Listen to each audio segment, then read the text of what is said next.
Kitab Kejadian adalah kitab permulaan dari segalanya. Kitab ini mengisahkan tentang banyak permulaan dalam sejarah manusia, mulai dari permulaan bumi, permulaan manusia, permulaan keluarga, permulaan dosa, permulaan kurban, permulaan penderitaan, dan masih banyak lainnya. Tanpa kitab Kejadian, banyak bagian dalam sejarah manusia yang tidak akan diketahui. Dalam kitab pertama ini, kita melihat peristiwa manusia terpisah dari Allah. Manusia kehilangan bumi yang sungguh amat baik. Sedangkan dalam kitab Wahyu, yaitu kitab terakhir dari Alkitab, kita akan melihat di sana manusia kembali menyatu dengan Allah. Manusia kembali kepada bumi yang baru. Kita bersyukur karena Allah telah memberikan kepada kita kitab Kejadian. Kitab ini adalah gudang benih, kitab sejarah yang diwahyukan Allah kepada Musa. Dari kitab Kejadian, kita dapat menarik benang merah ke semua kitab yang ada dalam Alkitab. Iblis benci kitab Kejadian. Kitab ini banyak mendapat serangan dari para pengikut iblis, karena kitab Kejadian adalah bukti kepemilikan Allah atas dunia dan alam semesta. Allah yang menciptakan, maka Allah lah pemilik sah dari dunia ini. Iblis dan para pengikutnya tidak suka kebenaran itu. Iblis mencoba menipu bahwa iblislah pemilik dunia ini. Kitab Kejadian secara jelas telah menubuatkan bahwa keturunan wanita akan meremukkan kepala iblis. Kitab Kejadian berisi pesan mengenai pengorbanan dan penebusan yang menunjukkan betapa Allah mengasihi manusia. Kitab Kejadian memberitahukan rencana iblis yang selalu berusaha untuk memutuskan hubungan antara manusia dengan Allah.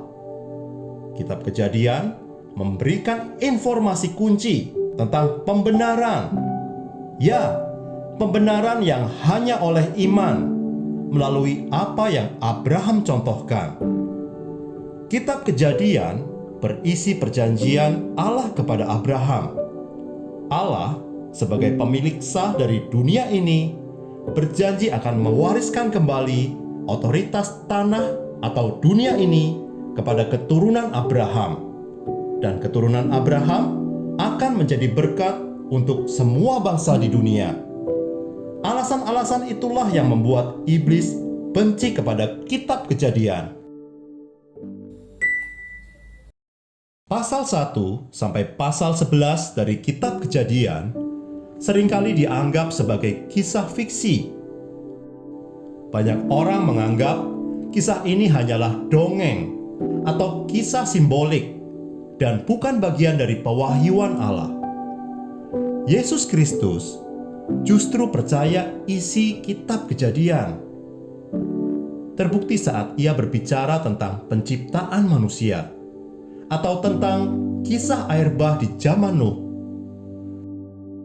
Orang banyak seharusnya lebih percaya bahwa Allah menciptakan semesta ini dari ketidakadaan daripada percaya kalau semesta ini tercipta sendiri dengan begitu saja. Namun, iblis tidak tinggal diam.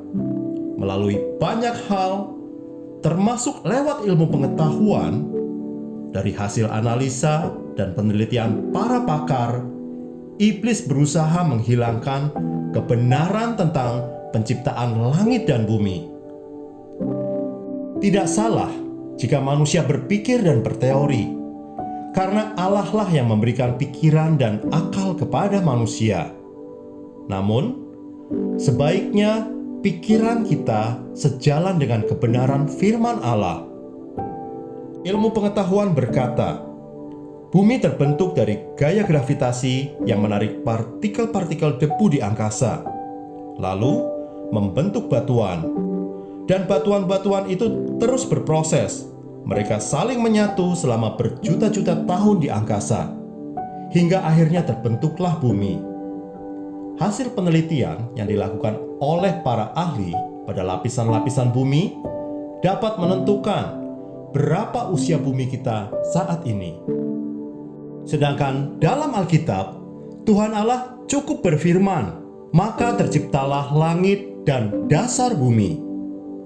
Ketika bumi tercipta, usia bumi sudah dewasa, dengan lapisan-lapisan dari inti bumi sampai kulit bumi, lengkap dengan kandungan lain yang ada di dalamnya. Sama ketika Allah menciptakan manusia, Allah menciptakan Adam bukan dari bayi, tapi langsung sebagai laki-laki dewasa. Dari sudut pandang ilmu pengetahuan, usia bumi sudah miliaran tahun. Tapi dari sudut pandang Alkitab, bumi berumur jauh lebih muda. Karena Allah menciptakan bumi sudah dalam keadaan dewasa.